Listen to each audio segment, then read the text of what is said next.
Hello, in front of me I've got Jedi Survivor. In this video I'll show you how to adjust graphics.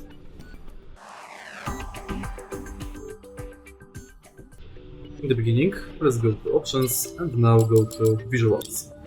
Now you can change resolution, window mode, you can adjust basic graphics quality,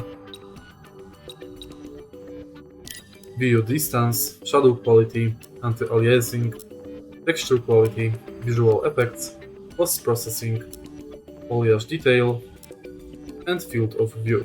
Then you can enable VSync, ray tracing, and next you can enable AMD Fidelity FX Super Resolution, NVIDIA DLSS Upscaler, and NVIDIA Frame Generation. Next you can change color and brightness of the screen, enable motion blur, film grain, chromatic aberration, camera shake, ambient camera sway, or hide HUD. And that's basically it.